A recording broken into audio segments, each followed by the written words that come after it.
Injil Matius pasal 26 ayat 40 sampai 41. Kalau saudara sudah dapat, katakan dahsyat. Kita baca bersama-sama 3, 2, 1. Setelah itu ia kembali kepada murid-muridnya itu dan mendapati mereka sedang tidur, dan ia berkata kepada Petrus, tidakkah kamu sanggup berjaga-jaga 1 jam dengan aku? Berjaga-jagalah dan berdoalah supaya kamu jangan jatuh ke dalam pencobaan. Roh memang penurut tetapi daging lemah. Amin. Silakan duduk kembali Bapak Ibu saudara-saudara. Baik Bapak Ibu saudara yang ada di ruangan ini maupun mereka yang mengikuti ibadah lewat live streaming, saya percaya bahwa Tuhan akan melawat kita semua. Amin. Amin. Amin. Karena Tuhan yang kita sembah adalah Tuhan yang baik. Amin. Nah, malam ini saya ingin berkhotbah dengan judul menang atas pencobaan saat krisis COVID-19. Ya, kita sadar bahwa seluruh dunia sedang dilanda oleh apa yang saya bisa katakan sebagai suatu pencobaan, ya, atau suatu ujian, ya, dengan pandemi ini. Ya. Karena apa, Bapak Ibu saudara-saudara, bahwa kita sedang menghadapi satu situasi, suatu peperangan, suatu kondisi di mana saya dan saudara dapat dikatakan, kalau kita mau jujur, kita hidup dalam ketakutan. Ya, karena keadaan yang kita hadapi ini, yang pertama, seperti kalau tidak salah yang saya katakan tadi pagi, bahwa musuh kita itu tidak kelihatan. Virus ini kan tidak kelihatan. Ya. Yang kedua, ini mempengaruhi hampir semua aspek kehidupan manusia. Ya. Sehingga banyak orang, Bapak Ibu saudara, hidup dalam ketakutan. Ya.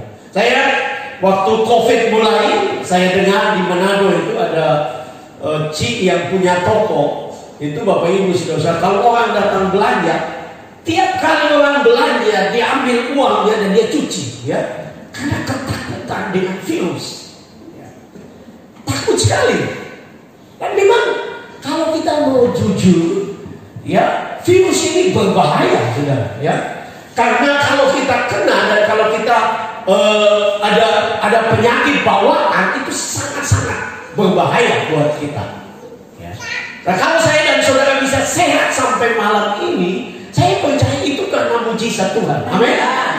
Ya, bilang temanmu di sebelah, kamu masih sehat karena mujizat Tuhan. Ya. Karena banyak orang sudah lewat.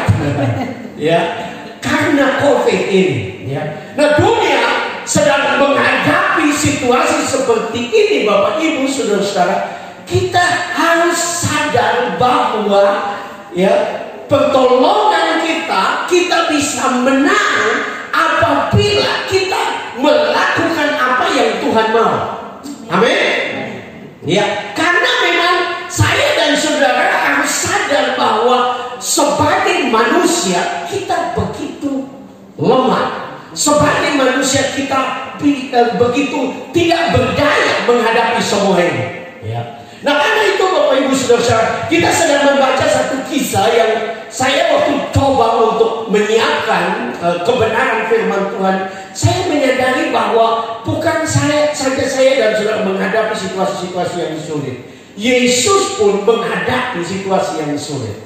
Yesus pun yang kita baca ini, dia ada di Taman Getsemani, di mana dia akan pergi ke salib, dan sebagai manusia 100% dia mengalami ketakutan.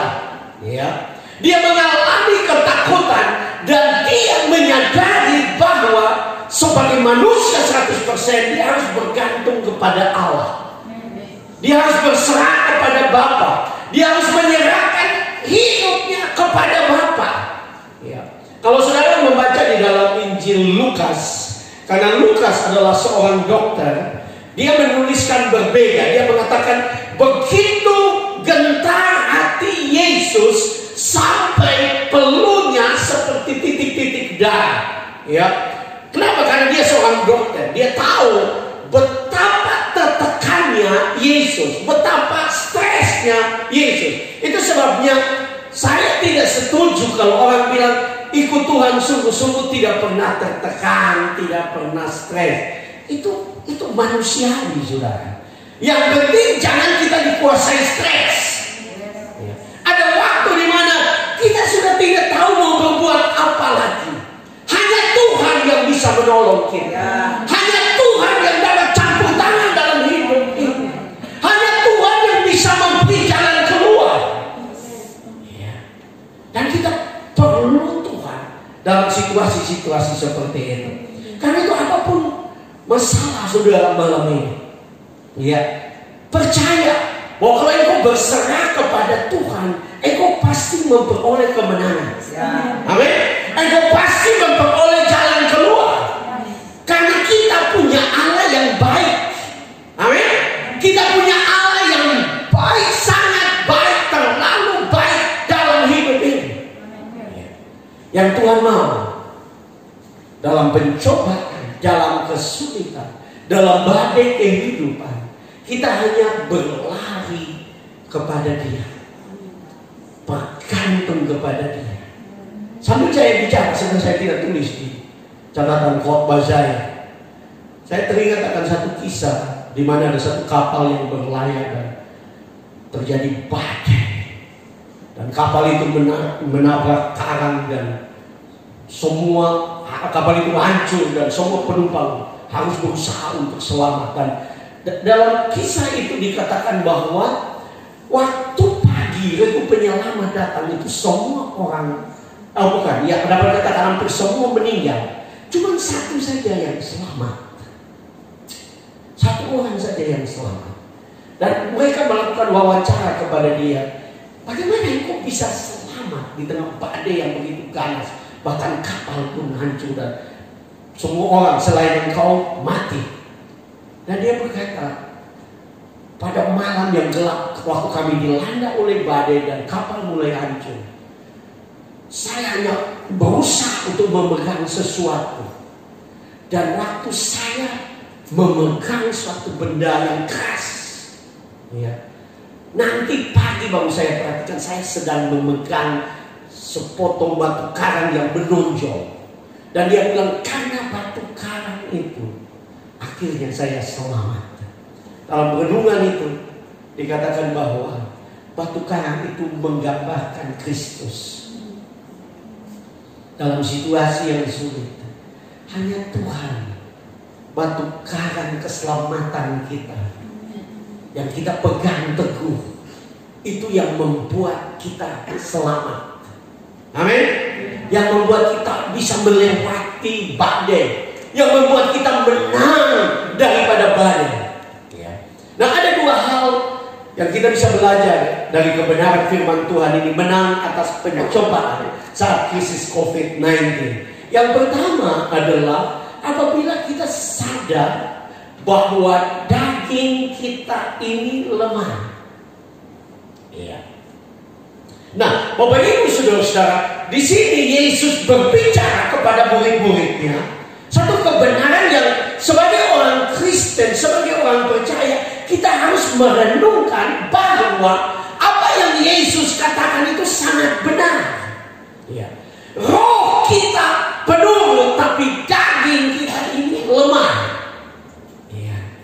Di dalam terjemahan lain dikatakan bahwa kita ingin melakukan yang baik, ya. Paulus bilang itu di dalam Roma, bahwa kita ingin melakukan yang baik, tetapi yang jahat yang kita lakukan.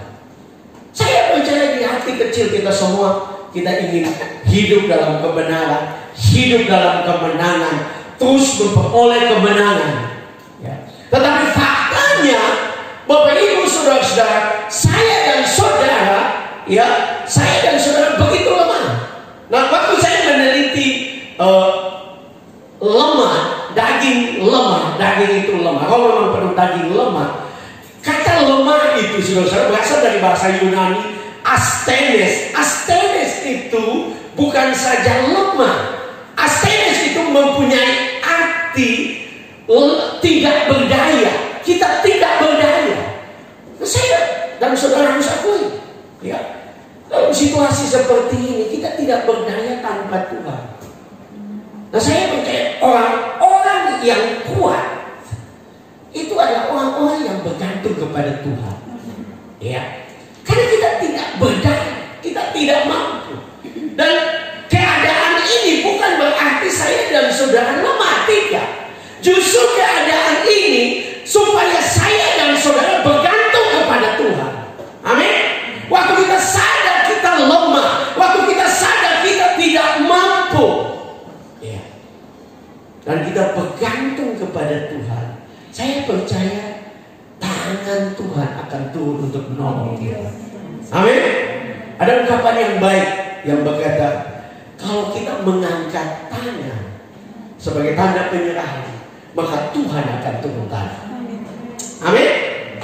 Apapun pergumulan saudara, ya, apapun pergumulan saya dan saudara dalam hidup ini, harus sadar bahwa kita tidak mampu tanpa Tuhan. Amin. Kita harus berserah kepada Tuhan, kita harus bergantung kepada Tuhan.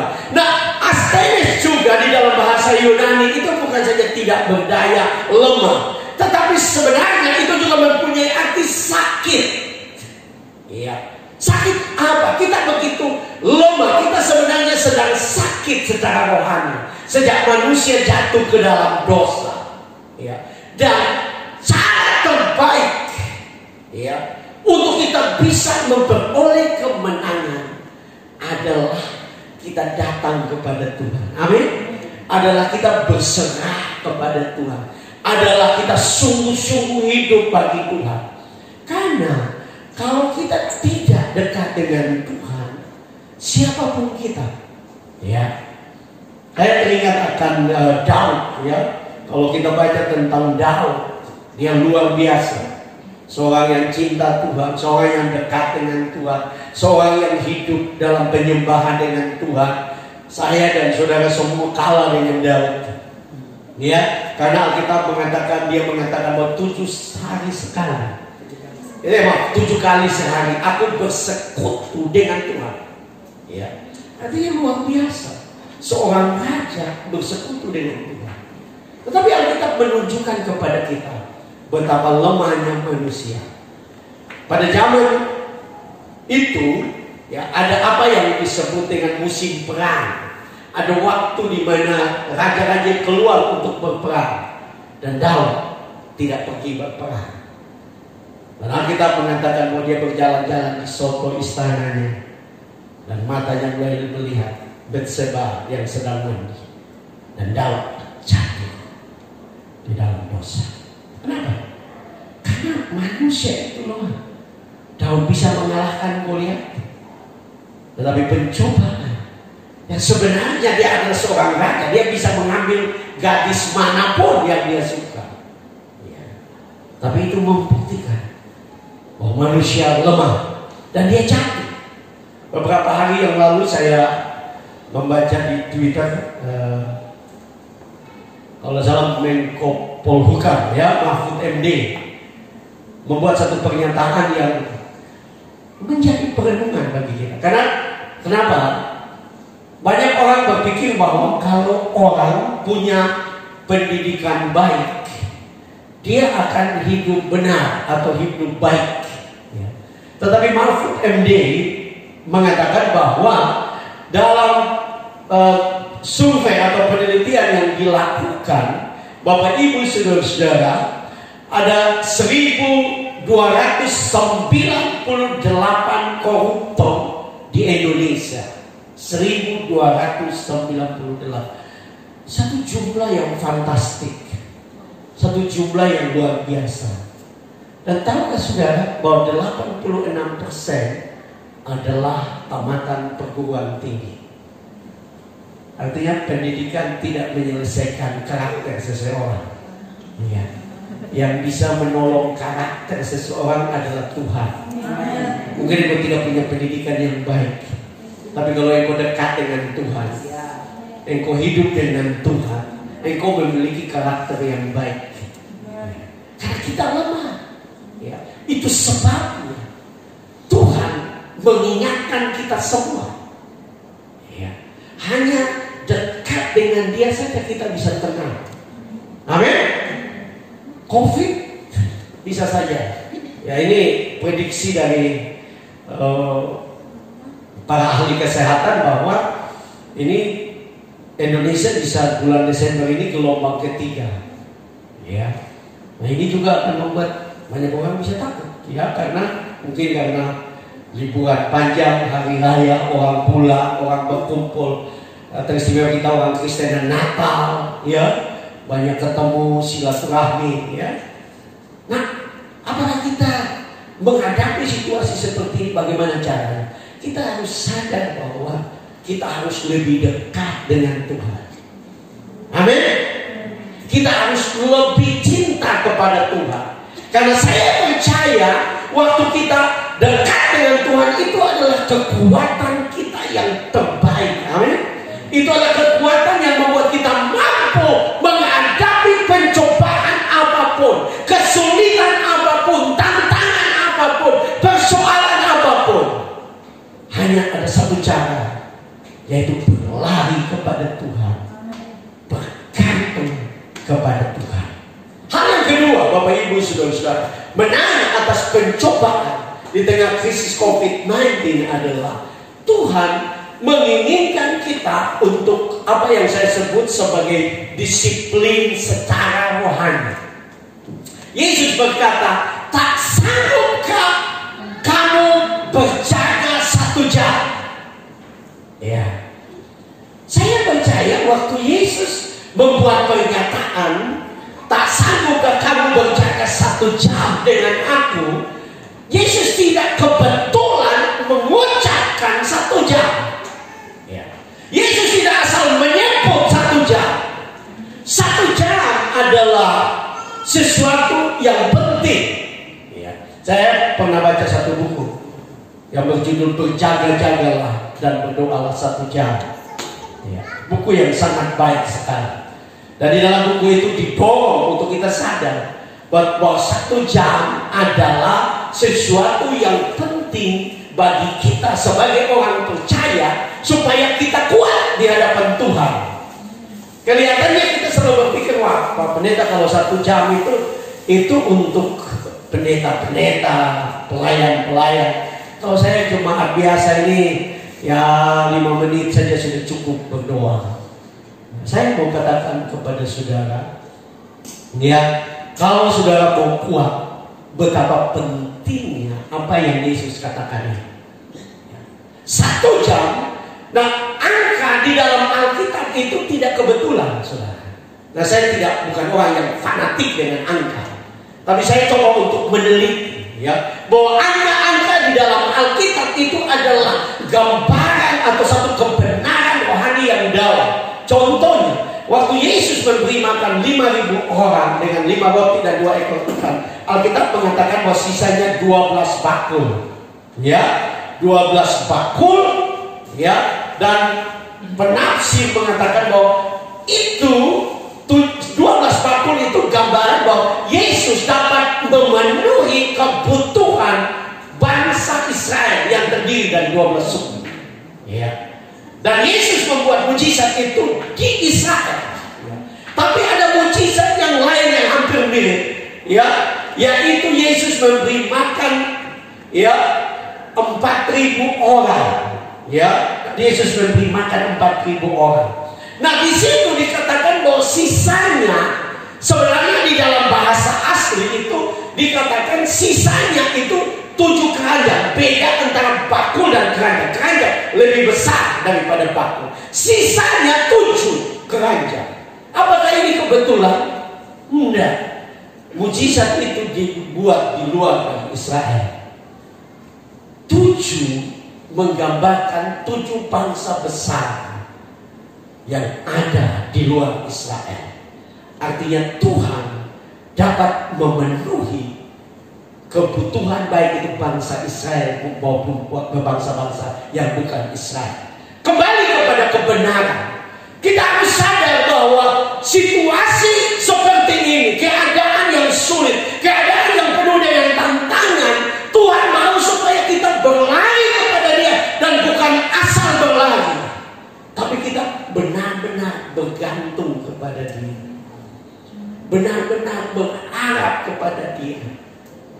Ya, karena saya cukup aktif di media sosial, ya, dengan COVID ini ada banyak orang yang ya harus kerja dari rumah, atau banyak yang tidak bisa melakukan aktivitas di luar, lebih banyak waktu dan lebih banyak waktu orang nonton, ya.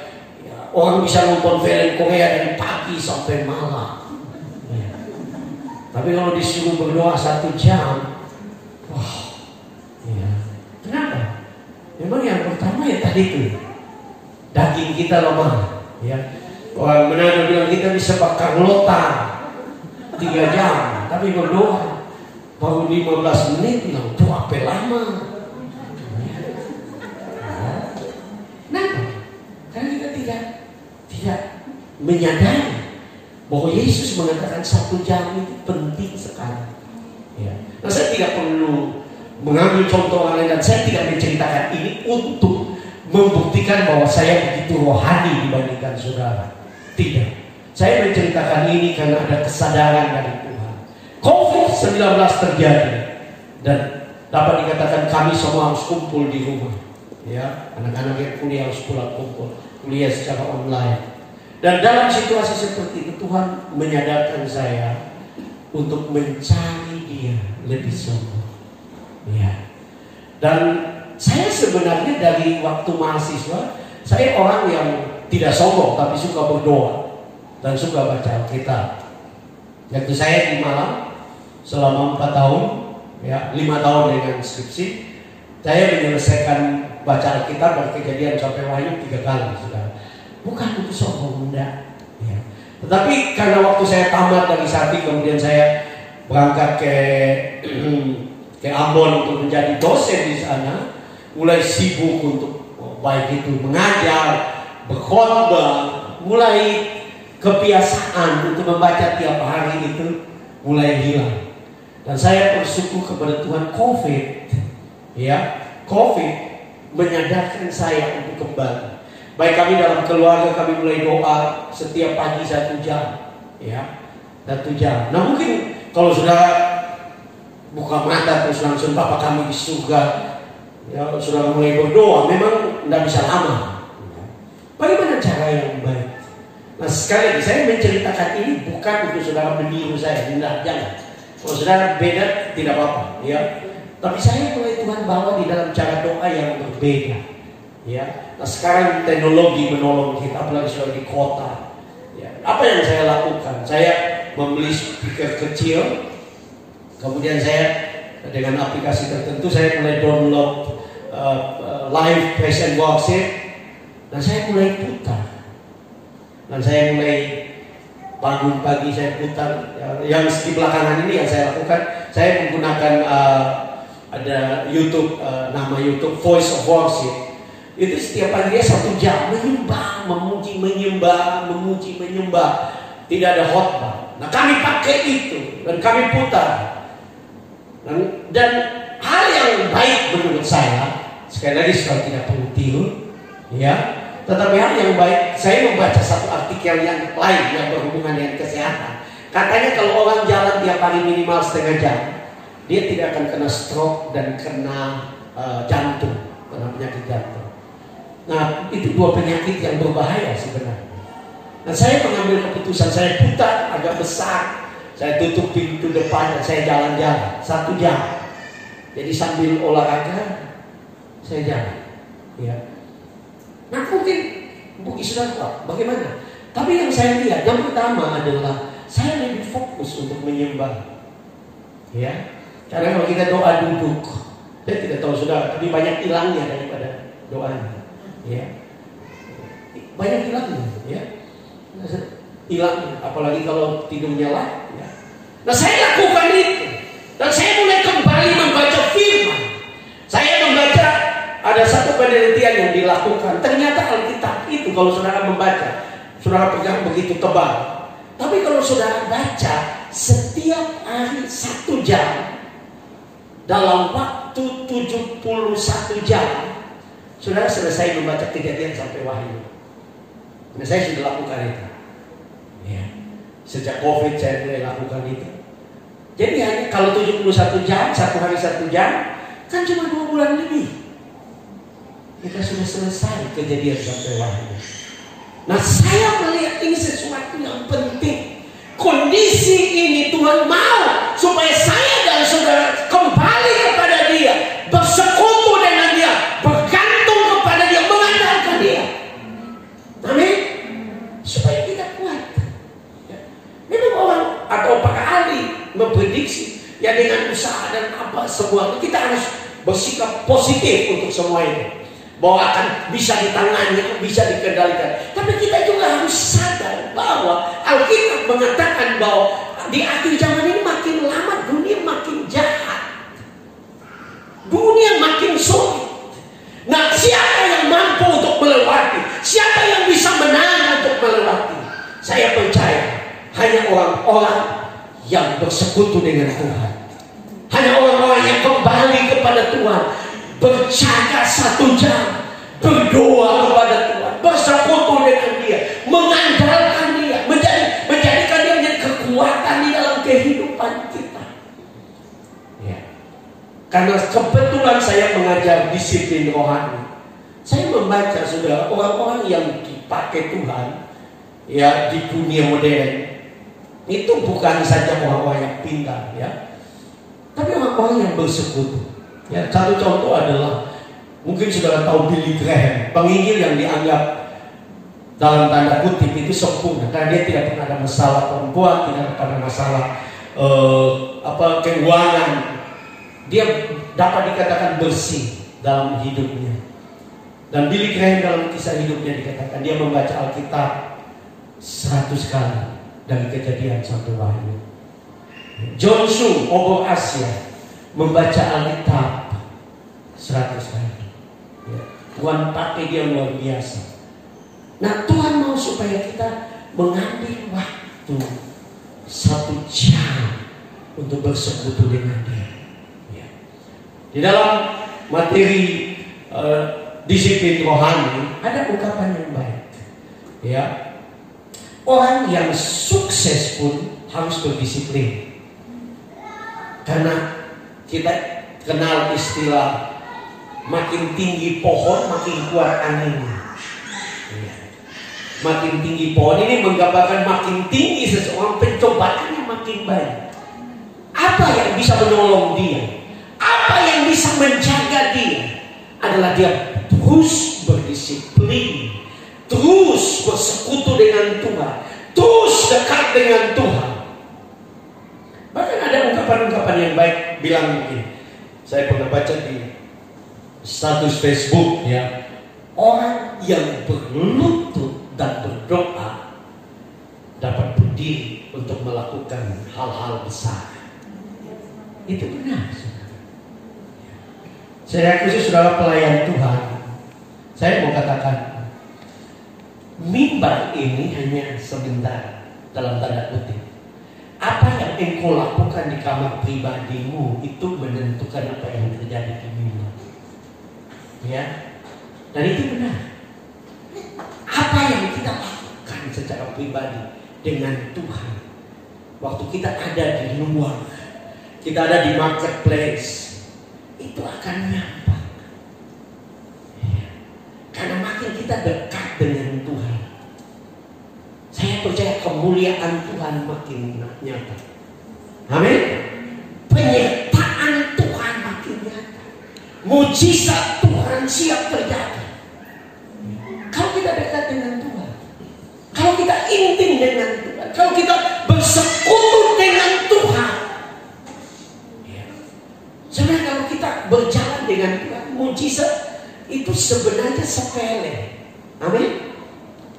Karena kalau Tuhan menyertai kita, perhatikan, waktu Yesus ada di bumi, dia ketemu dengan orang mati, dia bangkit. Dia ketemu orang yang kelaparan, dia membuat mujizat. Dia ketemu dengan orang yang sakit kusta, dia sembuhkan. Yang buta melihat. Dan itu membuktikan bahwa kalau Allah menyertai saya dan saudara, mujizat itu pasti terjadi. Jadi bertekun, berdisiplin secara rohani,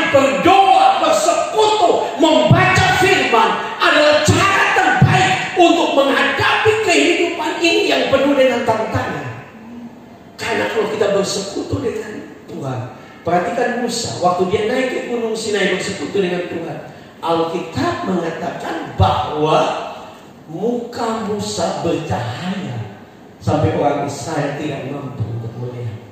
Memang Perjanjian Baru mengatakan bahwa kemuliaan itu sementara, tapi kemuliaan kita sebagai orang percaya itu kekal. Nah, Tuhan tidak akan membuat mukamu bercahaya. Ada banyak produk Cina yang bisa membuat mukamu bercahaya. Tetapi Tuhan mau supaya orang bisa melihat kemuliaan Tuhan dalam hidup saudara. Amin. Nah, waktu saya menyiapkan ini, Tuhan bawa saya kepada ayat firman Tuhan di dalam Matius 7 ayat 7. Di situ dikatakan, mintalah maka akan diberikan kepadamu. Carilah maka kamu akan mendapat. Ketuklah maka pintu akan dibukakan. Nah, ayat ini jelas berhubungan dengan doa, berhubungan dengan kebutuhan kita. Kita membutuhkan sesuatu dan Yesus mengatakan minta. Nah, seringkali kita sudah minta, tapi tahukah saudara, kata Yunani yang dipakai untuk minta, cari, ketuk, itu bentuknya bukan minta satu kali, bukan minta dua kali, minta terus menerus, minta terus menerus, terus menerus minta kepada Tuhan, terus menerus cari Tuhan, terus menerus cari Tuhan, terus menerus ketuk pintunya Tuhan. Dan waktu kita lakukan dengan iman, ya, kita lakukan dengan ketekunan, maka saya percaya mujizat pasti terjadi. Amin. Karena bagi Tuhan tidak ada yang mustahil. Belajar untuk terus bertumbuh di dalam disiplin. Ya, saya dapat dikatakan hampir 30-an tahun di sekolah teologi, dan saya suka mengamati mahasiswa yang tidak pandai, tetapi mereka belajar untuk berdisiplin secara rohani. Mereka bertekun secara rohani. Mereka sungguh-sungguh. Fakta kehidupan pelayanan mereka dipakai oleh Tuhan. Ya, mereka dipakai oleh Tuhan. Karena kunci dan kekuatan kita sebenarnya ada di kaki Tuhan. Amin. Bersekutu dengan Dia. Apapun masalah saudara, pergumulan hidup saudara, datang kepada Tuhan. Tekun, datang terus menerus. Ya, terus menerus. Bahkan Yesus menceritakan tentang hakim yang datang, janda yang datang kepada hakim yang lain. Dia terus menerus datang dan terus menerus. Kenapa yang Yesus katakan? Ya, sekalipun hakim itu tidak mau menolong, tapi karena janda itu terus menerus datang, maka hakim itu menolong janda itu. Dan Yesus mengatakan bahwa di surga lebih baik dari hakim yang lain. Dia akan memberikan Roh Kudus kepada kita. Dia akan menolong kita kalau kita terus menerus datang kepada Dia. Ada satu kisah nyata yang terjadi di Amerika, Bapak Ibu Saudara. Kisah ini cukup lama, ya. Kisah tentang seorang ibu, ya, bernama Lois Redden, ya. Lois Redden adalah seorang ibu dengan 7 anak. Dan dalam perjalanan hidupnya, dalam rumah tangganya, satu waktu dia anak Tuhan, dia cinta Tuhan. Satu waktu suaminya kena penyakit, ya, dan tidak ada penghasilan. Bayangkan harus membesarkan 7 anak. Ya. Dan sudah tahu bahwa dia mulai berdoa, Tuhan bagaimana cara? Nah, situasinya tidak ada jalan keluar, tidak ada yang bisa menolong. Nah, Tuhan menggerakkan dia untuk datang ke supermarket. Ya. Nah, memang mungkin ini situasinya khusus, saudara. Dia datang ke sana dan dia datang kebetulan pagi itu pemilik dari supermarket itu, yaitu John Longhouse, ada berdiri di situ di antara di kasir situ. Dan kemudian dia datang dan dia cari pemiliknya. Dan dia bilang kepada pemiliknya, Pak, saya punya 7 anak, suami saya sudah sakit begitu lama. Atau Bapak bisa tolong saya beberapa barang untuk saya bisa bertahan hidup dengan keluarga. Nah, karena John Longhouse, pemilik dari supermarket ini, seorang yang kikir ya, dia tidak mau. Dia bilang enggak bisa. Ibu tidak punya kartu kredit, ibu tidak punya jaminan apapun, saya tidak akan beli apa-apa. Ya memang ini kasus khusus sekali lagi. Nah kebetulan ada orang yang berdiri, ada seorang bapak yang berdiri sedang antri untuk membayar, ada di situ dan dia dengar percakapan itu. Dan dia tergerak dan dia berkata, ibu mari ambil saja barang, nanti saya yang bayar. Ya. Tapi karena pemilik supermarket John Longhouse ini seorang kaya di kota itu, dia malu karena dia merasa harusnya dia yang tolong. Jadi, tapi dia mau jebak ibu ini karena dia licik orang.